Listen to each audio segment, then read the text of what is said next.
¿A cuántos nos preocupa a veces el precio de las cosas?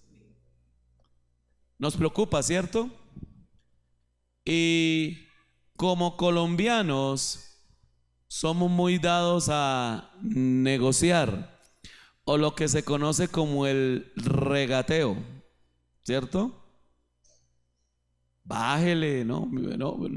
¿Cuánto me lo deja? No, que mire, oiga, y no le puede bajar un poquito. No, mire, no, señora, vale 20.000. No, déjemelo en 8. ¿Cómo así? ¿Sí o no? Porque nos preocupa el costo, nos preocupa el precio. Y a veces creemos erradamente que lo barato es bueno.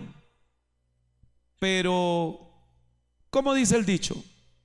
Lo barato sale caro y lo bueno cuesta, ¿cierto? Eso es lo que dicen las abuelas. Le pasó a un padre de familia que su hijita cumplía años, pero a él se le olvidó.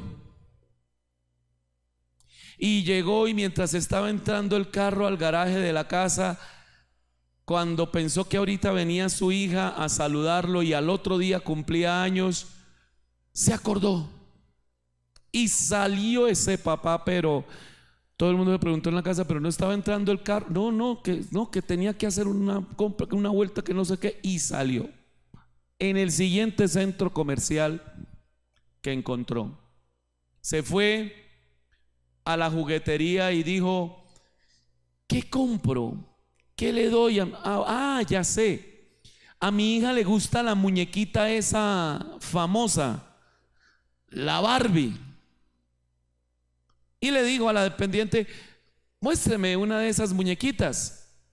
Claro, sí, señor, mire, tenemos la Barbie actriz. Bueno, sí, señor, ¿cuánto vale? 100.000 pesos. Bueno, ¿y qué más? No, tenemos la Barbie deportista. ¿Y cuánto vale? Esa vale 105.000 pesos. Bueno, ¿y qué más? No, pues tenemos la Barbie astronauta, 110.000 pesos. Ya, ¿qué más tiene? No, pues tenemos la Barbie que hace caminata. ¿Sí? ¿Y cuánto vale? 110.000 pesos. Tenemos la Barbie en bicicleta. Y mientras le estaban mostrando las Barbies, vio en un anuncio de arriba, más arriba, decía 500.000 pesos.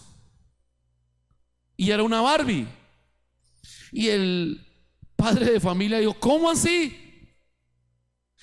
Todas estas valen por casi lo mismo, pero esa vale todo eso. Sí, señor, venga y se la muestro. Pero ¿y por qué vale todo eso? No me quiero comprometer. No, dígame, ¿por qué vale todo eso? Es que esa es la Barbie divorciada.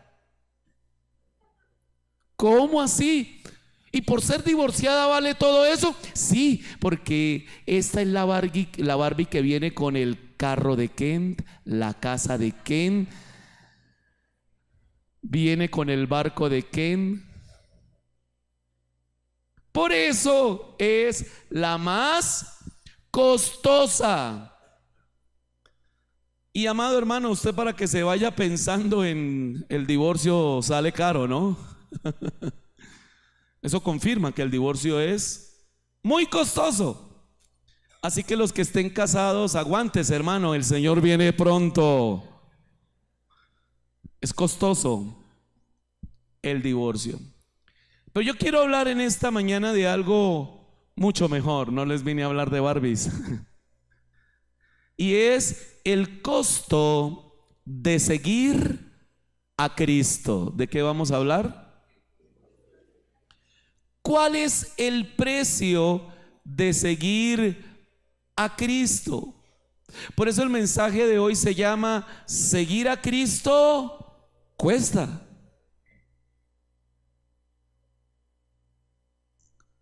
Me encontré por ahí con un pensamiento, o más bien con un concepto de los economistas. Los economistas hacen la diferencia entre caro y costoso.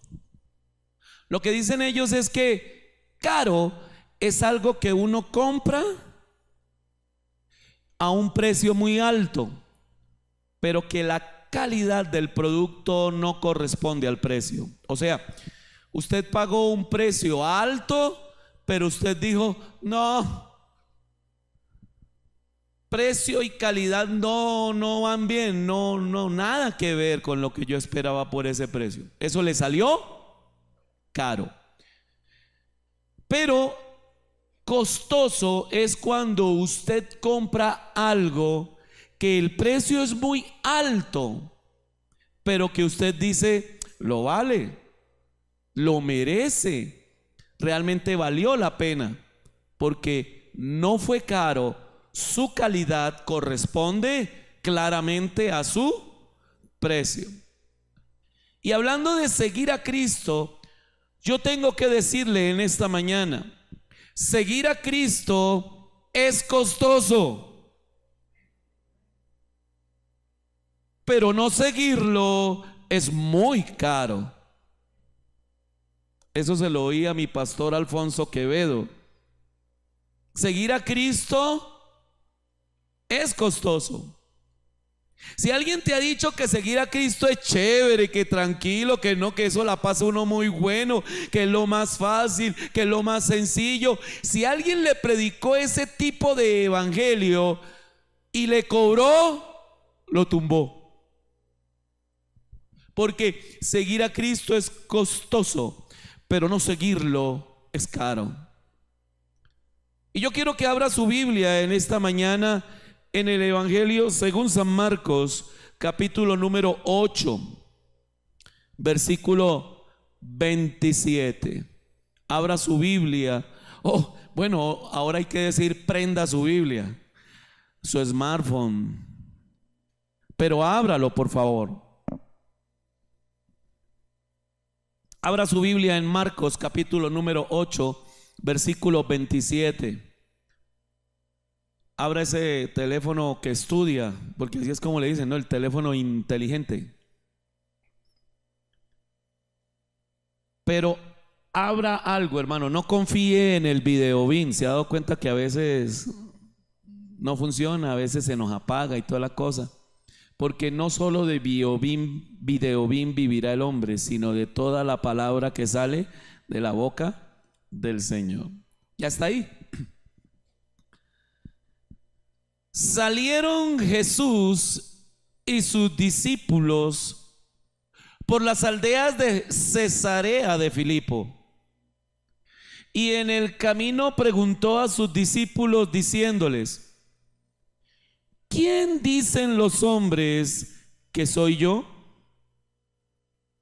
Ellos respondieron: unos, Juan el Bautista, otros, Elías, y otros, alguno de los profetas.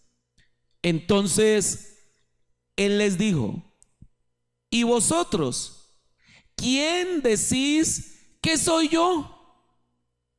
Respondiendo Pedro le dijo: tú eres el Cristo. Pero él les mandó que no dijesen esto de él a ninguno. Y comenzó a enseñarles que le era necesario al Hijo del Hombre padecer mucho y ser desechado por los ancianos, por los principales sacerdotes y por los escribas, y ser muerto y resucitar después de 3 días. Esto les decía, ¿cómo? Claramente. Entonces Pedro le tomó aparte y comenzó a reconvenirle. Pero él, ¿quién? Jesús, volviéndose y mirando a los discípulos, reprendió a Pedro, diciendo: quítate de delante de mí, Satanás, porque no pones la mira en las cosas de Dios, sino en las de los hombres.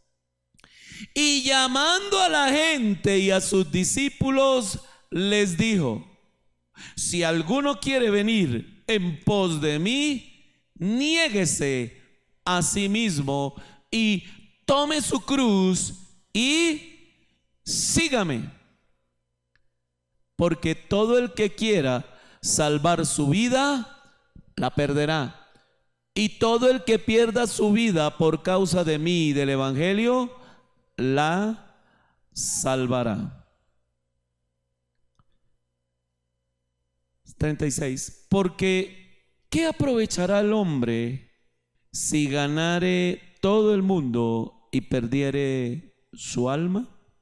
¿O qué recompensa dará el hombre por su alma?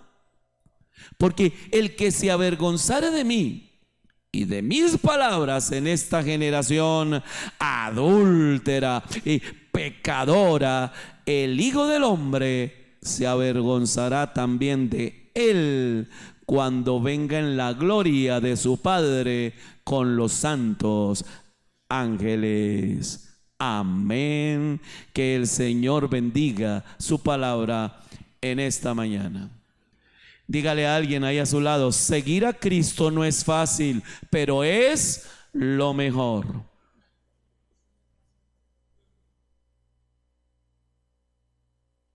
Seguir a Cristo no es fácil, pero es lo mejor. Yo quiero que a la luz de este texto que hemos leído consideremos cuáles son las implicaciones de seguir a Cristo. ¿A usted le gustaría saberlas? ¿Cuál es el costo de seguir a Cristo? ¿Por qué seguir a Cristo es tan costoso? ¿Cuál es la razón? ¿Qué implica? ¿Cómo deberíamos en este tiempo, en pleno siglo XXI, seguir a Cristo? Y uno puede ver en este relato a Jesús caminando con sus discípulos. Y en el camino, después de que ellos han decidido seguirle por aproximadamente como 2 años y medio, Jesús decide hacerles una pregunta. Mire el versículo 27. ¿Cuál es la pregunta que hace Jesús? La pregunta que él hace es: ¿quién dicen los hombres que soy yo? Y es algo como que Jesús está diciendo: ustedes se la pasan por ahí, por el mercado, por la plaza, en las calles. ¿Qué han oído de mí? La gente, ¿qué dice de mí? ¿Cómo me ve la gente? ¿Qué expectativas tienen? ¿Qué están esperando de mí? Y ellos empiezan a responder y a decir: bueno, pues Señor, hay algunos que creen que tú eres Juan el Bautista. Y muy seguramente lo pensaban así por la manera en que Jesús predicaba, como Jesús hablaba, cómo lo hacía con autoridad. ¿Y se acuerdan cómo era Juan? Un día iba pasando Herodes, el gobernante, el que le cortó después la cabeza, y le dijo: usted tiene como esposa a la mujer de su hermano. Y por eso fue que lo mandó a decapitar. De hecho, Herodes, cuando oyó hablar de Jesús, pensó: este es Juan, que ha resucitado de los muertos.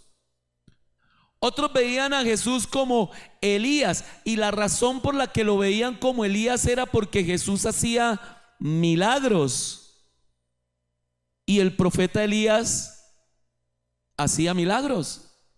¿Cuántos han leído de los milagros de Elías? ¿Se acuerda de alguno?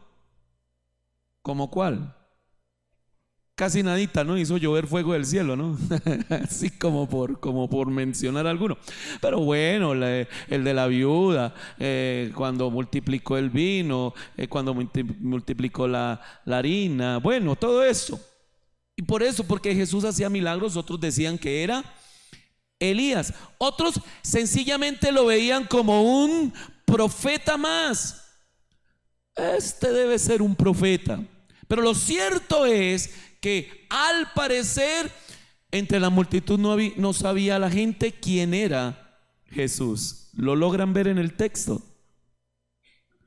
Y yo creo que en esta mañana el Espíritu Santo nos quiere hablar precisamente de esto, porque parece ser que en esta época, en esta generación, estamos olvidando quién es Jesús. Y si nosotros queremos seguir a Cristo, ¿cuántos queremos seguir a Cristo? La primera implicación de seguir a Cristo es, primero, conocer su identidad. ¿Qué implica seguir a Cristo? Conocer su identidad. Tenemos nosotros también que responder a la pregunta que hizo Jesús. ¿Cuál es la pregunta? ¿Quién es Cristo? ¿Quién es Jesús? ¿Quién es? Ahora, si saliéramos a las calles a preguntar hoy ¿quién es Jesús? Pues muchos darían respuestas diversas, ¿cierto? Algunos dirían, no, ay, es que Él es tan lindo. Ay, es que no, Él es tan precioso. Pero todo es así. No hay nada como lo que la palabra de Dios nos va a revelar hoy sobre quién es Jesús. Para otros Jesús es un maestro, alguien que enseña la virtud, el ser mejores. Para otros sería un modelo a seguir, un modelo de vida. Para otros sería un milagrero. Sí, no, Él hace milagritos, Él hace milagros, el que yo le pido deseos y me los cumple. Y hay algunos que hasta se atreven a creer que Jesús es el dueño como de una especie de pirámide en la cual usted viene, mete plata y esa se va a multiplicar. Para usted, hermano, ¿quién es Jesús? ¿Quién es Jesús para usted?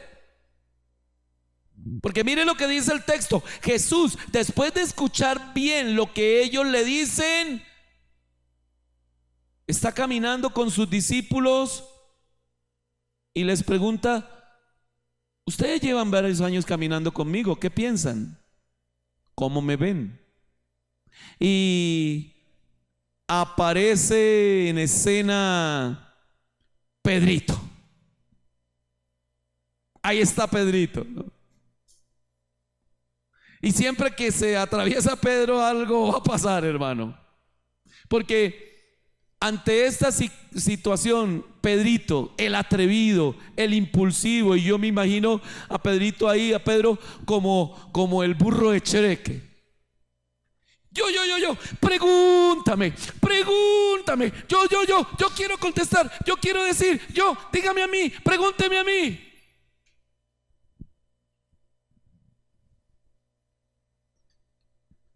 Y los demás discípulos diciendo: ay, ya con qué irá a salir Pedro. A ver, Pedro, ¿quién soy yo? ¿Y qué dice Pedro? Tú eres el Cristo.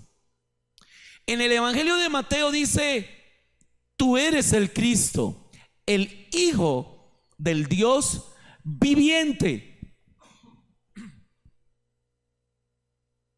Y yo me atrevo a pensar que probablemente los discípulos se llevaron la mano a la cabeza y: ay, este Pedro con las que sale, dice que el Cristo. Pero efectivamente, porque en el Evangelio de Mateo dice: bien, Pedro, porque esto que tú has dicho no te lo reveló ni carne ni sangre, sino mi Padre que está en los cielos. Y los demás discípulos: ay, ¿por qué no contesté yo? ¿Sí o no? Porque ese es el ambiente que hay ahí. Pedro dice: tú eres el Cristo. Sin embargo, mire lo curioso, versículo número 30. Inmediatamente después de que Pedro descubre la identidad de Jesús, tú eres el Cristo, ¿qué les dice Jesús? ¿Qué les dice?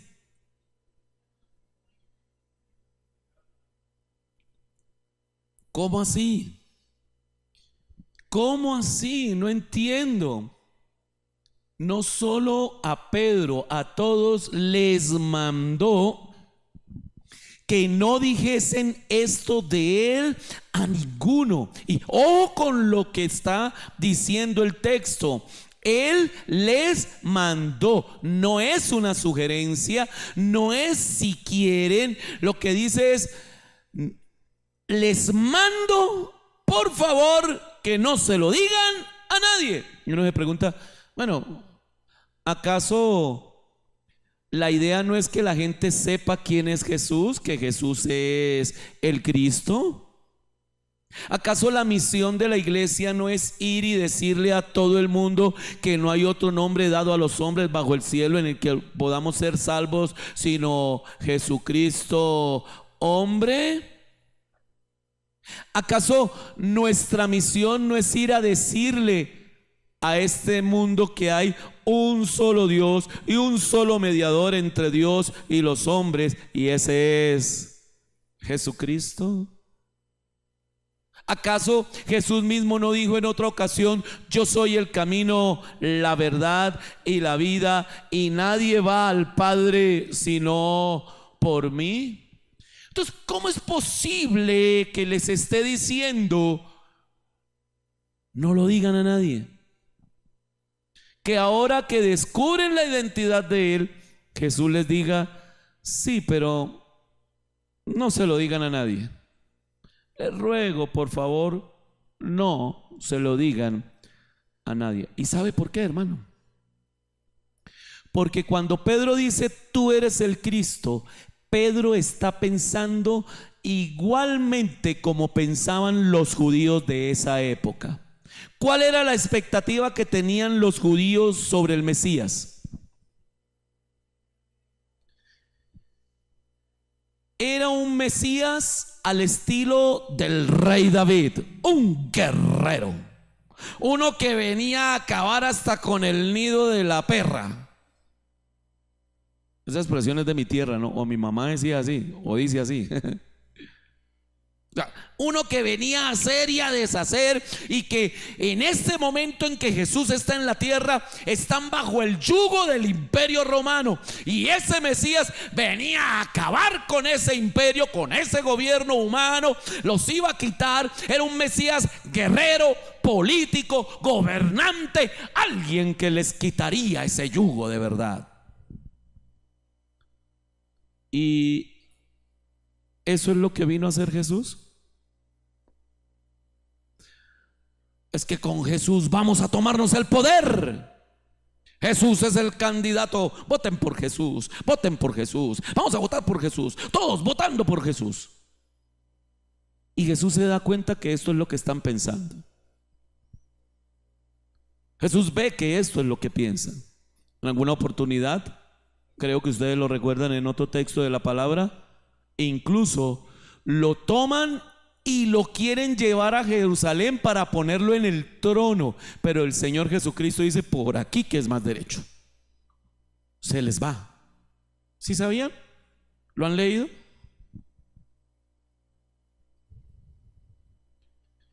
Si ustedes me ven así, dice Jesús, por favor, mejor no se lo digan a nadie, porque ese no soy yo. Realmente el problema de los discípulos es que estaban medio cegatones.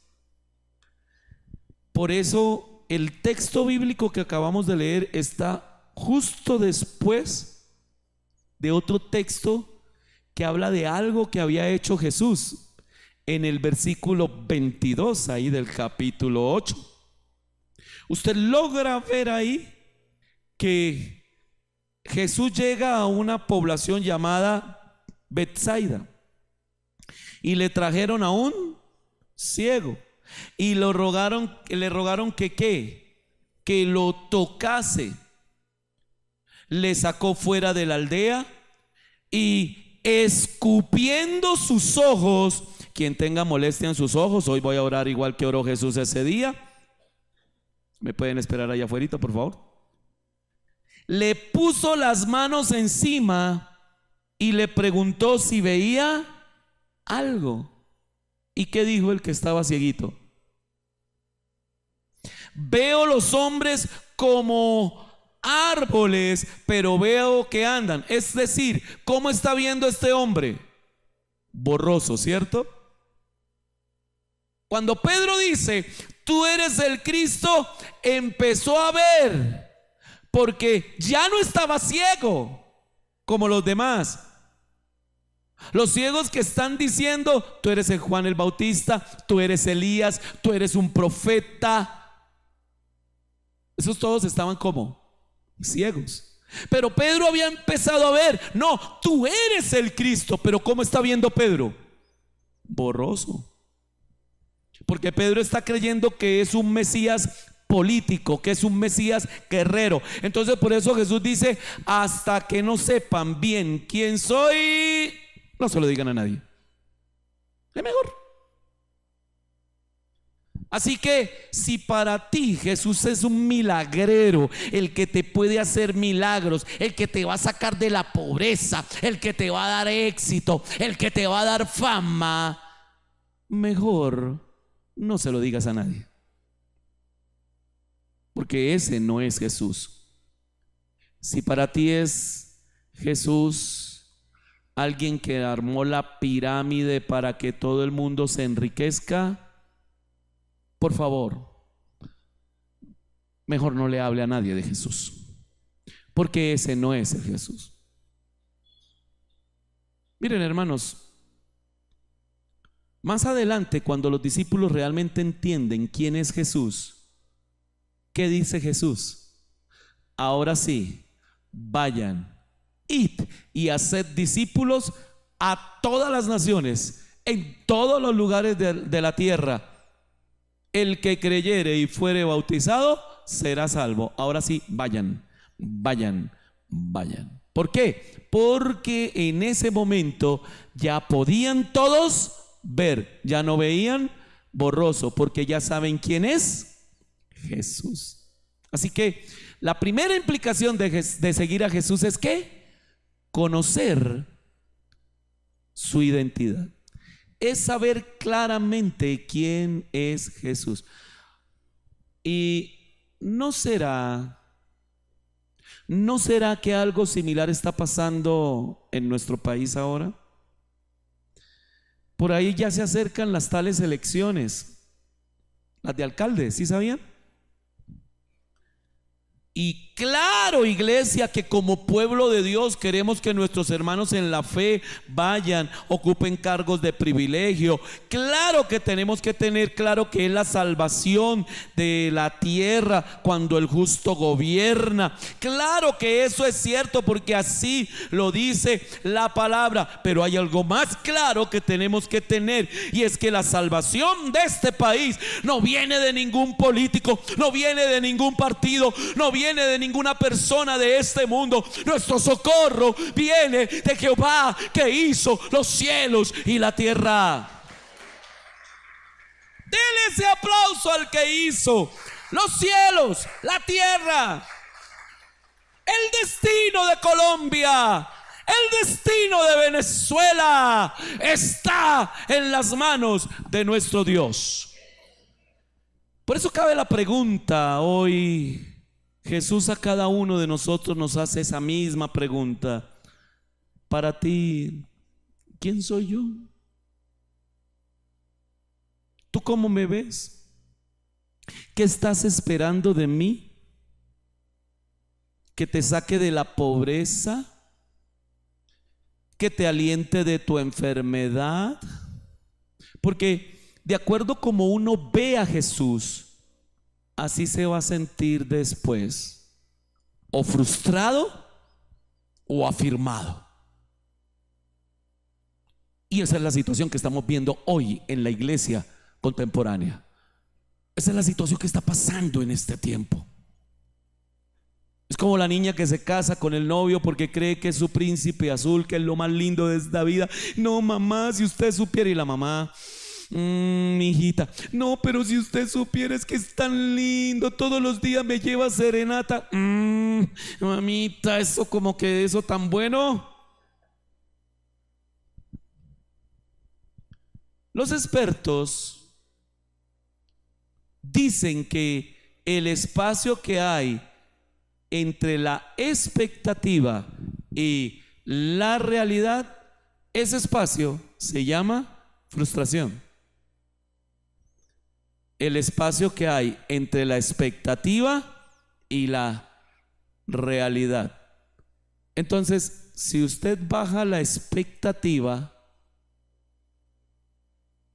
la frustración se reduce. Bajémosla un poquito, hermano, para que nuestra frustración sea poquita. ¿Quién es Jesús para nosotros? En el versículo 31 dice algo muy interesante el evangelista Marcos. La frase con la que empieza ese texto es muy interesante. Dice, y comenzó. Ojo con esto, por favor, no se me distraiga. Dígale al lado que usted no tiene chicle, que usted no tiene lapicero, que usted no tiene nada de eso. No se me distraiga, porque mire que es importante entender esto. Comenzó a enseñarles. Y cuando dice que comenzó es porque algo nuevo, algo diferente. Es la primera vez que los discípulos van a escuchar esto. ¿Y cuándo lo hace? Justo después de que ellos han dicho, tú eres el Cristo. Porque la segunda cosa, hermano, que implica seguir a Cristo es comprender su misión. Sí, ¿de qué nos vale conocer su identidad si no comprendemos a qué vino? Porque mire, hermano, comenzó a enseñarles que le era necesario al Hijo del Hombre, ¿qué? Póngame el texto, por favor. Padecer. ¿Y padecer cómo? Mucho. Y ser desechado por los ancianos, por los principales sacerdotes, por los escribas. ¿Y ser qué? ¿Qué? No, ¿cómo? Versículo 32, ¿qué dice? Esto les decía ¿cómo?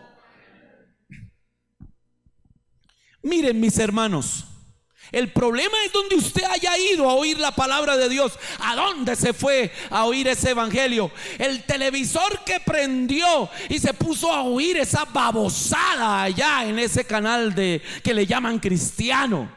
Ese es su problema, hermano. Pero Cristo, su bendita palabra, nos habla ¿cómo? A mí no me venga a decir que Jesús lo engañó alguna vez. ¿Cómo les está hablando Jesús? Es decir, no usó una parábola, no usó un ejemplo, no usó una analogía, una alegoría para que la gente dijera, no, es que eso no fue lo que quiso decir. Lo que quiso decir fue esto o fue aquello. No, él dijo claramente, a ver, señores, ustedes dicen que yo soy el Mesías y están en lo cierto, pero lo que ustedes no entienden es que el Mesías tiene que sufrir. Es más, tiene que morir. Jesús le está aclarando y diciéndoles, sí, yo soy el Mesías, pero yo no vine a tomarme el gobierno de Israel. Yo no vine a quitar a Herodes de su trono. Yo vine porque vengo a cumplir una misión. Y esa misión es mucho más alta, mucho más especial. Y para poder cumplir mi misión es necesario morir. Tengo que sufrir. Por eso a Cristo, cuando se le sigue, implica comprender su misión. No podemos seguir a Cristo verdaderamente si no vamos a entender, a comprender a qué vino. Porque algunos caminan por un tiempo en alguna comunidad cristiana, 1 año, 2 años, 3 años, cierto tiempo, y luego uno cómo los encuentra por ahí, amargados, desanimados, frustrados, no vuelven a la iglesia. ¿Y cuál es la razón? Que estaban siguiendo al Cristo equivocado, que estaban yendo a una iglesia dizque para salir de pobres, dizque para que el Señor le arreglara todos los problemas, para que se le arreglara su matrimonio. Porque sí, tal vez escucharon el mensaje por ahí de ese evangelio que está, que lo dicen como en un tono medio brasilero, que você precisa rechazar, pare de sufrir.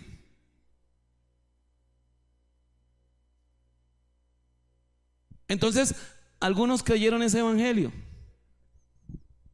Por lo menos en esta iglesia, o por lo menos mientras yo sea pastor de esta iglesia, nunca me oirá predicar esa clase de mensajes.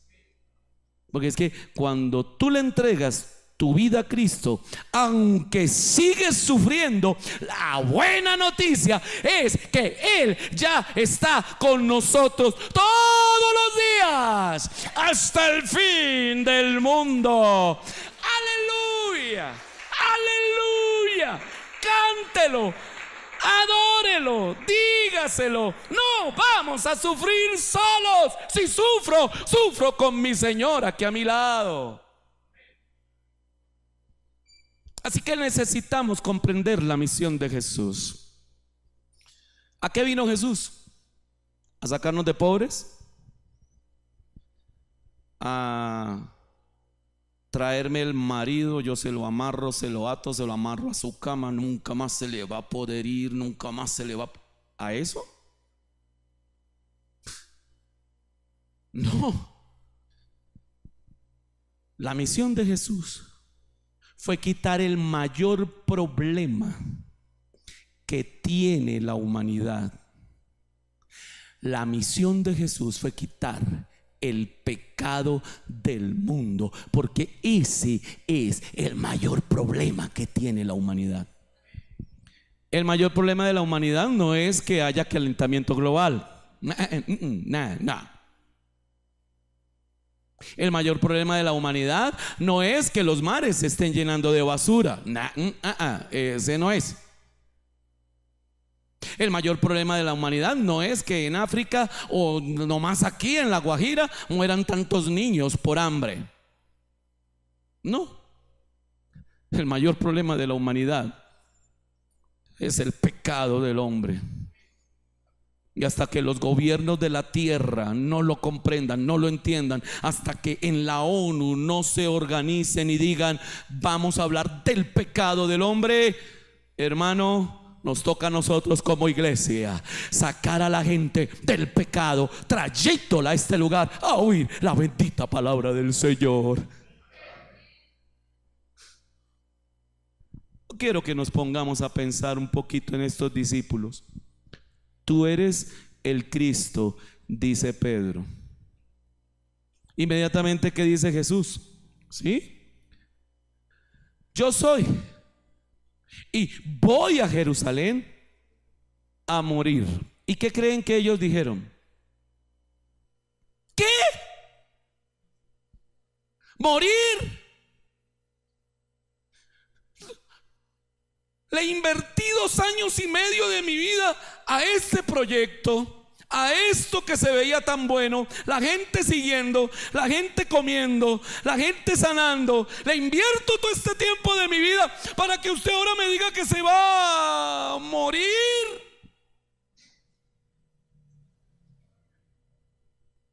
Y hermano, imagínenselos. Ellos han dejado todo literalmente por seguir al Señor. ¿Y qué es lo que ellos esperan que ocurra cuando Jesús llegue a Jerusalén? Por el poder, Señor, vamos, al poder. Por eso por el camino incluso ellos hasta se pelean. No, yo voy a ser primero. No, yo voy a estar sentado a la izquierda y yo voy a estar sentado a la derecha. No. Y incluso entre ellos comienzan a decir, no, yo voy a ser el mayor entre ustedes. Incluso hasta una mamá se metió, ¿se acuerdan? Yo me pregunto, ¿será que las cosas habrán cambiado mucho hasta hoy? ¿Cuál es el mensaje de hoy? ¿Qué es lo que a la gente más le gusta oír? ¿El mensaje de la cruz o el mensaje del éxito? ¿El mensaje del dolor o el mensaje de la prosperidad? ¿Qué la gente quiere oír hoy en día? Así que Jesús dice,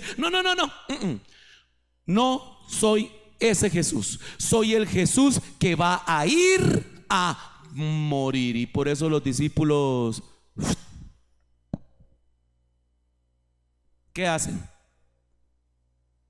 Se desaniman. Y uno se puede imaginar como diciendo, oiga, no, de verdad no, yo ya no sigo. Porque por ahí en Juan incluso le tiene que decir el Señor a los discípulos, ¿y qué? ¿Ustedes también se quieren ir? Eso está por ahí en Juan. Y nunca me puedo olvidar la cita, porque la cita es Juan 6:66. como que cuadra la cosa, ¿no? El problema es ese, hermano. ¿Cómo estamos viendo a Jesús? Porque no nos estamos fijando en el final de la historia. Porque los discípulos, al igual que la humanidad, hasta ese momento creían que la muerte era el final de la historia. Pero usted y yo tenemos un buen final de la historia. Porque usted y yo tenemos que saber que la muerte no es el final de tu historia, el final de mi historia no es la muerte, es la resurrección y la vida eterna. Ese es el final de la historia. Es el final para usted, es el final para mí. Nuestro final no es un final feliz. No es un final feliz. Nuestro final es el comienzo de nuestra vida. Por eso necesitamos comprender la misión de Jesús. Porque si no comprendemos a qué vino Él, cuando estemos pasando por problemas, dificultades, crisis, cuando se presente alguna situación en el negocio, en el hogar, con su marido, con su esposo, con su esposa, con su hijo, se va a desanimar y va a querer tirar la toalla, porque no ha comprendido, no ha entendido a qué vino Jesús. El sufrimiento, el dolor forman parte de nuestra vida. Lo siento, qué pena. Yo sabía que ahí no iban a decir amén. Seguir a Cristo no es un camino hacia puestos de poder, de política, de fama, de éxito. Seguir a Cristo es el camino que nos va a llevar a la gloria celestial con nuestro Padre que está en los cielos. Eso es seguir a Cristo. Y si estamos siguiendo a Cristo, tenemos que asumir que de vez en cuando nos va a venir dolor y nos va a venir sufrimiento. Nos van a venir pruebas y nos van a venir desengaños, nos van a venir situaciones en las cuales inclusive vamos a decir como que no quiero seguir, pero como el Espíritu Santo está ahí al lado de nosotros, vamos a continuar. Él nos da la fuerza, Él está con nosotros, porque Él es nuestra potencia, nuestra fortaleza, nuestro pronto auxilio en nuestras tribulaciones. Yo quiero decirle algo. Es mejor lo que viene para nosotros, porque lo mejor está por venir. Ante esta mala noticia vuelve a aparecer el atrevido del Pedro, versículo 32. Sí, siempre les he dicho que cuando aparece Pedro, hermano, versículo 32, lea el texto. Esto les decía claramente entonces Pedro. Por favor, vamos a usar la imaginación. Entonces Pedro le tomó aparte y comenzó: venga para acá, hermano Mauricio, venga para acá, que usted es el que siempre hace el papel de Jesús en la iglesia.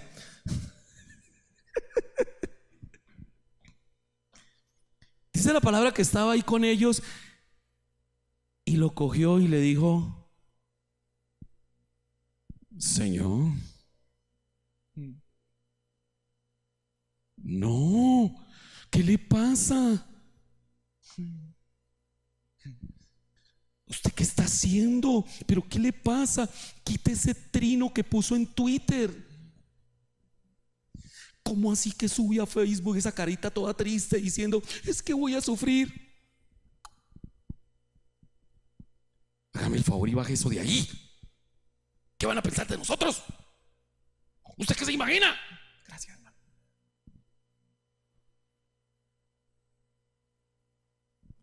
Porque así somos. Porque todo lo que tiene que ver con el dolor de Jesús creemos que es algo que nos avergüenza. Pero la cruz de Cristo, sus llagas benditas en la cruz del Calvario, la sangre derramada por mi Rey en esa cruz, son mi mayor victoria. Hoy puedo decirle a la muerte: no puede conmigo, yo soy más que usted. Aleluya. Ese aplauso es para el que murió en la cruz y vivió para siempre. Y mire, hermano,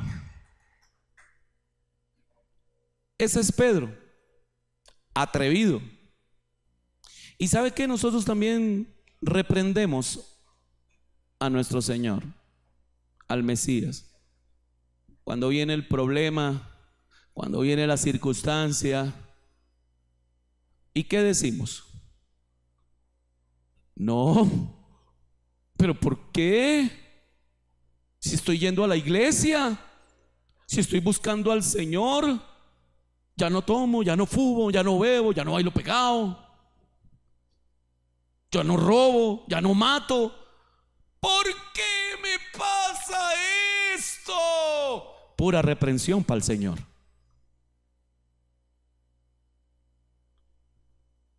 Y la vida, ¿cómo nos responde? O mejor, la Biblia, ¿cómo nos responde? Bienaventurados sois.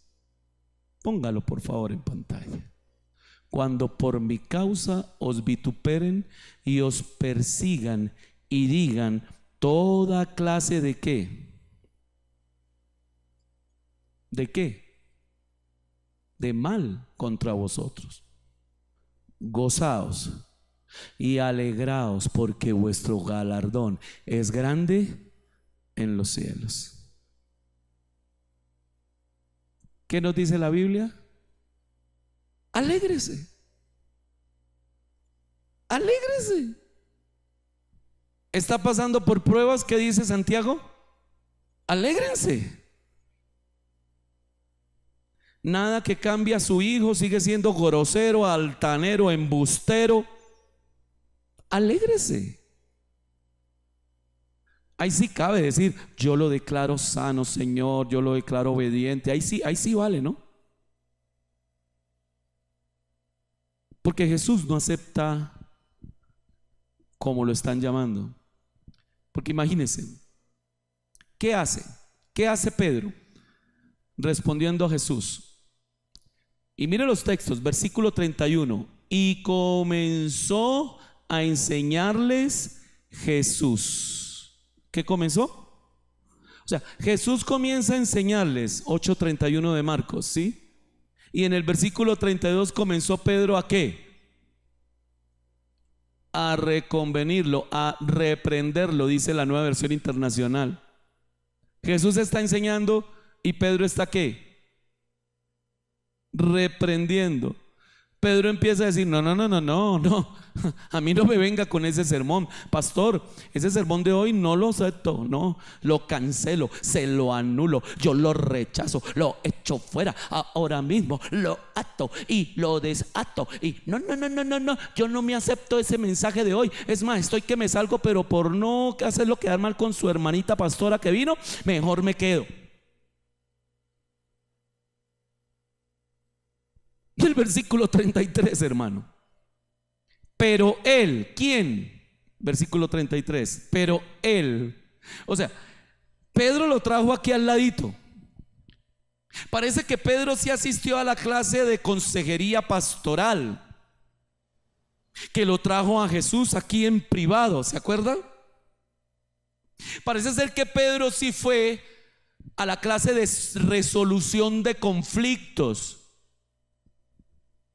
porque Pedro corrige en privado y elogia en público. Es decir, la clase de consejería pastoral donde le dicen a uno, mire, por favor, corrija en privado y elogie en público. ¿Y a quién se dirige? A Pedro. Jesús se está dirigiendo a Pedro. ¿Qué le dice? Pedrito, estás equivocado. Ven para acá, ven y te digo, no hables así. Sí, así hizo Jesús. ¿Qué le dijo? Quítate delante de mí, Satanás, porque no pones la mira en las cosas de Dios, sino en las de los hombres. Ahora póngase en los zapatos de Pedro. Yo hubiera dicho, tierra, trágame, ábrete. Yo no quiero estar aquí. ¿Cómo así que Satanás? ¿Cómo me está diciendo? ¿Por qué me está maltratando? ¿Por qué el pastor? Vengo a pedir consejería con él, vengo a hablar con la pastora, y la pastora viene y me restriega en la cara todos los errores que yo he tenido. Me está diciendo que tengo que cambiar yo, que tengo que cambiar yo. No, pero no me ve. Mi marido me está haciendo esto, mi mujer me está haciendo esto, mi hijo me está haciendo esto. No, pero ¿por qué? Pedro como que está diciendo ahí, ¿hace qué tanto me dijo, bienaventurado eres, Simón, hijo de Jonás? Y ahora que me dice, Satanás, inmundo, apártese. Ahora, hermanos, Satanás es un experto en camuflarse en los halagos de los demás, en una voz amistosa, en una voz considerada, en esa voz que le dice, no, pero ¿por qué va a ir a la iglesia un domingo a estas horas? No, pero venga, pobrecito usted, anoche trabajó hasta tarde. ¿A qué hora llegué yo anoche, esposa mía, amada mía, hermosa mía? Me llegué del viaje de destrozarme mi cola, ese viaje en trocha, a las 8 de la noche, arrancando desde las 2 de la tarde de Muso, de Niausa más bien, porque de Niausa es un trayecto a Muso, de Muso otro trayecto a Chiquinquirá, de Chiquinquirá a Bogotá. Y cuando vi la flota que me iba a traer a Bogotá, toda así, una Volkswagen grandísima, yo dije, uy, ahí sí voy a... Y me tocó en el puesto allá pegado a la llanta, hermano. Y llegué a las 8 y me eché a dormir. Me eché a dormir. Pregúntenle a mi esposa, me eché a dormir. No, había un mensaje que predicar hoy. Y hasta que me rayara el alba, hermano, porque amo a mi Señor. Yo cómo le iba a salir hoy con una babosada aquí, o llamar al hermano Eugenio: Eugenio, predique usted. Esa voz amistosa de Pedro, dice el Señor Jesús, es el mismo diablo hablando. Porque ¿qué siempre va a hacer Satanás, iglesia? ¿Qué es lo que siempre va a hacer Satanás? Nos va a tratar de dar un evangelio light. Con Jesús lo quiso hacer. ¿Tú quieres todos los reinos de esta tierra? Ay, ¿para qué va a ir hasta la cruz? No, mire, yo se lo arreglo, yo se los doy, son míos. Y mentiroso que sí es, ¿no? Dice que de él, pero bueno, son míos. ¿Y cuántos aquí, incluso afuera, hay que se han creído el cuento de que todo le pertenece al enemigo y que es mejor buscarlo afuera que aquí en la iglesia? No, pero venga, ¿usted cómo va a ir a la cruz? No, pero venga, el pastor va a entender, métasele a ese negocio. Mire, hay que distribuir cerveza por todo el barrio. Usted tiene una casa grande, ponemos un negocio ahí donde la cerveza ocupe todo su garaje. Esas son las voces amigables, pero de Satanás. Y Jesús la entendió. Y la actitud de Jesús es: esto no se negocia. ¿Y sabe qué quiere el Señor Jesucristo hoy? Porque el tercer punto es: seguir a Cristo implica un costo. ¿Qué implica? El Señor dice: esto es innegociable. Y miren, aquí Jesús perdió el examen de consejería, perdió el examen de resolución de conflicto, hermano, porque el examen era que Pedro estaba hablando con él. ¿Y qué hizo él? Lo escaló. ¿A dónde se lo llevó? A los discípulos. Y ahora mire dónde lo lleva, versículo 34, por favor. ¿Y llamando a quién? O sea, Pedro lo resolvió aquí en privado, pero Jesús se volteó y le dijo: Pedro, venga y le digo, si alguno quiere venir en pos de mí, cuesta. Niéguese a sí mismo. ¿Sabe cuál es el problema que usted está teniendo, hermana, hermano? No negarse a sí mismo. No, pero es que yo tengo la razón. No, pero es que yo soy el que puede. No, pero es que yo soy el que trae el dinero a esta casa. No, pero es que yo soy el que les da de tragar. Así me lo han dicho incluso en consejería. Así que por favor, ay, esto va a quedar en la grabación. Esa parte por favor me la edita. Hermano, niéguese. Si alguno tiene más alto concepto de sí mismo que el que debe tener, perdió en el evangelio. Esa materia la pierde. Y en el evangelio, si usted pierde una materia, perdió todo.